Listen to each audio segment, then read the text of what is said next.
நமச்சிவாய சிவாய நம. அனைத்து தமிழ் உள்ளங்களுக்கும் கனிவான வணக்கங்கள். நிகழும் ஸ்ரீ மங்களகரமான குரோதி ஆண்டு ஏப்ரல் மாதம் 14ஆம் தேதி சஷ்டி திதியில் திருவாதிரை நட்சத்திரத்தில் சித்தயோகம் கூடிய நன்னாளில் ஞாயிற்றுக்கிழமை அன்று மிதுன ராசியில் இந்த மகத்தான சித்திரை மாதம் பிறக்கிறது. இம்மாதம் கிரகநிலை என எடுத்துக்கொண்டால் மேசத்தில் சூரிய பகவானும் குரு பகவானும், கன்னியில் கேதுவும், கும்பத்தில் செவ்வாய் சனியும், மீனத்தில் 3 கிரகங்கள் அதாவது சுக்கிரன், புதன் மற்றும் ராகு பகவான் உள்ளனர். இம்மாத கிரகப்பெயர்ச்சி என எடுத்துக்கொண்டால் 22/4/2024 செவ்வாய் பகவான் கும்பத்தில் இருந்து மீனராசிக்கு இடப்பெயர்ச்சி அடைகிறார். 25/4/2024 சுக்கிர பகவான் மீனராசியில் இருந்து மேசராசிக்கு மாறுகிறார். 6/5/2024 அன்று புதன் பகவான் மீனராசியில் இருந்து மேசத்திற்கு இடப்பெயர்ச்சி அடைகிறார். 1/5/2024 அன்று குரு பகவான் மேசத்தில் இருந்து ரிஷபராசிக்கு மாறுகிறார். இம்மாத வாஸ்து நாள் சித்ரா பௌர்ணமியுடன் இணைந்து வருகிறது. இந்நாளில் வாசல் கால் நடுவது, புது வீடு கிரகப்பிரவேசம் செய்ய உகந்த நாள். பிறக்கப் போகும் இந்த சித்திரை உங்கள் வாழ்வில் நிம்மதியான நித்திரையை தரப்போகிறது. கடன் தொல்லை தீர்ந்து நிம்மதி பெருமூச்சு விடப்போகிறீர்கள். இனிமையும் கசப்பும் கலந்த மாதமாக இருந்தாலும் நன்மையே அதிக அளவில் நடைபெற வாய்ப்புள்ளது. இனி 12 ராசிகளில் உங்கள் ராசிக்கான பலன் என்ன என்பதனை பற்றி காண்போம். நடக்காது என்று எதையும் நினைக்காமல் எல்லாவற்றையும் செய்ய வேண்டும் என்ற துடிப்புடைய மேசராசி அன்பர்களே, இந்த மாதம் எதையும் ஒரு முறைக்கு பலமுறை ஆலோசித்து செய்வது நல்லது. மனம் நிலை கொள்ளாமல் ஏதாவது சிந்தித்து கொண்டே இருக்கும். புதிய முயற்சிகளை தள்ளி போடுவது நல்லது. குருவால் பணவரத்து அதிகரிக்கும், உடல் ஆரோக்கியம் பெறும். தொழில் வியாபாரத்தில் எதிர்பார்த்த லாபம் வரும். தேவையான சரக்குகள் கையிருப்பில் இருக்கும். புது நபர்கள் கூறும் வியாபாரம் தொடர்பான விஷயங்களில் முடிவுகள் எடுக்கும் போது கவனமாக இருப்பது நல்லது. உத்தியோகத்தில் இருப்பவர்களுக்கு புதிய பதவிகள் அல்லது புதிய பொறுப்புகள் கிடைக்கும்.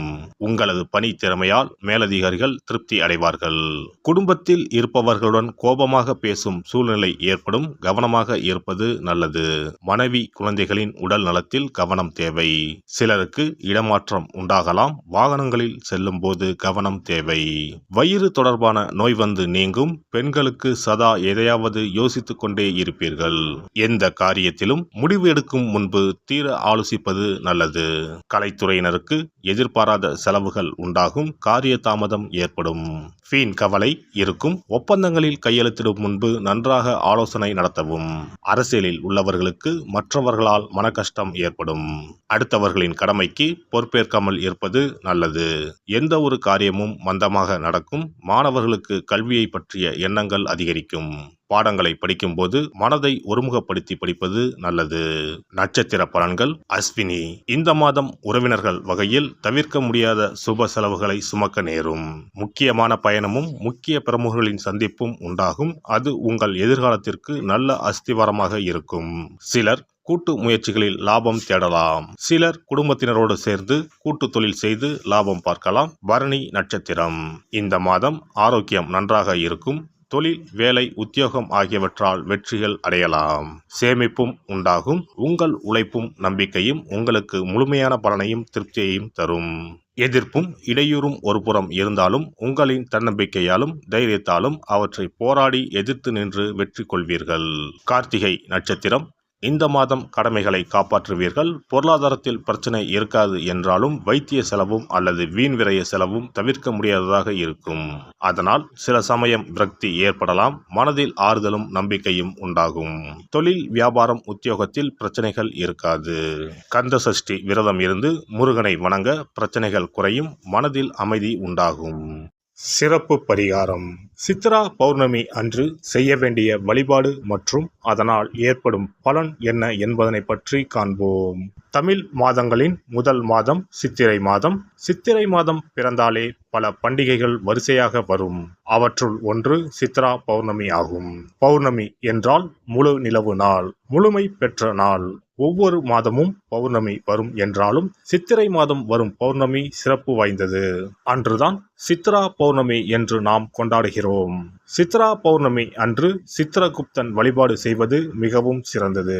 சித்திரகுப்தன் யமதர்ம ராஜனின் கணக்காளர் ஆவார். அவர் நமது பாவ புண்ணிய கணக்குகளை ஏட்டில் எழுதி நாம் இறக்கும் தருவாயில் யமதர்மனிடம் அறிவிப்பார். வானவில்லான அவரது தாயின் பல வண்ணங்களை உணர்த்தும் பொருட்டுத்தான் சித்திரகுப்தருக்கு பல வண்ண துணியை சாத்துவார்கள். சித்திரகுப்தன் கேது என்ற கிரகத்திற்கு உரிய கடவுள். அவருக்கு கொல்லினால் செய்யப்பட்ட வடை அல்லது சுண்டல் படைக்க வேண்டும். மலர்களால் அர்ச்சனை செய்து வழிபட வேண்டும். சித்ரா பௌர்ணமி அன்று சித்திரகுப்தனை வழிபடுவதன் மூலம் நமது எண்ணங்கள் தூய்மை அடையும். நாம் பாவ செயல்களை செய்யாமல் புண்ணிய செயல்களை செய்யும் வகையில் நமது எண்ண ஓட்டங்கள் தூய்மை அடையும். பாவம் மற்றும் புண்ணியம் செய்ய தூண்டுவது மனம். மனதை செம்மைப்படுத்தி புண்ணிய வழியில் மனதை செலுத்தும் வழியை சித்திரகுப்தன் நமக்கு அருள்வார். அதன் மூலம் செம்மையான வாழ்வு கிட்டும், செல்வ வளங்களும் பெருகும். செவ்வாயின் நட்சத்திரமான சித்திரை நட்சத்திரத்தில் சந்திரன் சஞ்சரிப்பதால் அன்று அம்மன் வழிபாடு செய்ய செவ்வாய் தோஷம் நீங்கும். அன்றைய தினம் தாய் கிரகம் சந்திரன் அதிபலம் பெறும் நாள். இந்த நாள் பெண்கள் தாயையும் தாய் வம்சத்திற்கு செய்ய வேண்டிய ஆகம கடமைகளையும் செய்ய வேண்டிய நாள். மாங்கல்யம் வளம் பெறும் நாள். சித்ரா பௌர்ணமி அன்று வீட்டை சுத்தம் செய்து பூஜை அறையில் விநாயகர் படத்தை வைத்து அரிசி மாவால் சித்திரகுப்தன் படம் வரைந்து கையில் ஏடும் எழுத்தாணியும் வரைய வேண்டும். சித்திரகுப்தா என்று சொல்லிக் கொண்டு இருக்க வேண்டும். அன்று உப்பில்லாத உணவுகளையே உண்ண வேண்டும். மாலையில் பௌர்ணமி தினம் உதயமானதும் சித்திரகுப்தனுக்கு பூஜை செய்ய வேண்டும். தலைவாழை இலையில் சர்க்கரை பொங்கல் அல்லது வெண்பொங்கலை படைக்க வேண்டும். பயிற்றம் பருப்பு எருமை பாலும் சேர்த்து பாயாசம் செய்து நிவேதனம் செய்யலாம். சித்திரகுப்த விரத முறையில் மக்கள் உப்பு, பால் மற்றும் பால் சார்ந்த பொருட்களை தவிர்க்கின்றனர். காரணம், காமதேனுவிடமிருந்து சித்திரகுப்தம் தோன்றியதால் பால் மற்றும் பால் சார்ந்த பொருட்கள் தவிர்க்கப்படுகின்றன. படையலுடன் எல்லா காய்கறிகளும் சேர்த்து கூட்டு நிவேதனம் படைக்க வேண்டும். தொடர்ந்து தீபாராதனை காட்டி ஏழைகளுக்கு முடிந்த அளவு தானம் கொடுக்க வேண்டும். ஏழை மாணவர்களுக்கு பேனா, பென்சில், நோட், புத்தகங்கள் தானமாக கொடுக்கலாம். அன்னதானம் செய்வது மிகவும் சிறந்தது. இதன் மூலம் திருமண தடை நீங்கும், குழந்தை பாக்கியம் கிடைக்கும். முக்கியமாக நோட்டு புத்தகம், பேனா, பென்சில் முதலிய எழுத பயன்படும் பொருட்களை தானமாக வழங்கினால் நமது வாழ்வு சிறக்கும் என்பது நம்பிக்கை. ஒருவரின் ஜாதகத்தில் கேது சரியில்லை என்றால் பல பிரச்சனைகளும் உடல் உபாதைகளும் அனுபவிக்க நேரிடும்.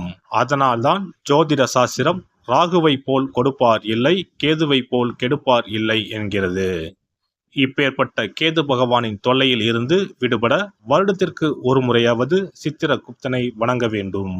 எல்லாம் வல்ல இறையருளால் நீங்களும் உங்கள் அன்பு குடும்பமும் உடல் நலம், நீலாயுள், நிறை செல்வம், உயர் புகழ், மெய்ஞானம் ஓங்கி வாழ்க வளமுடன். இந்த வீடியோ பதிவு உங்களுக்கு பிடித்திருந்தால் லைக் பண்ணுங்க, கமெண்ட் பண்ணுங்க, ஷேர் பண்ணுங்க. மறக்காம சப்ஸ்கிரைப் பண்ணுங்க. பக்கத்துல இருக்கிற பெல் பட்டனை கிளிக் பண்ணுங்க. நன்றி, வணக்கம். ஓம் நமச்சிவாய. சிவாய நம.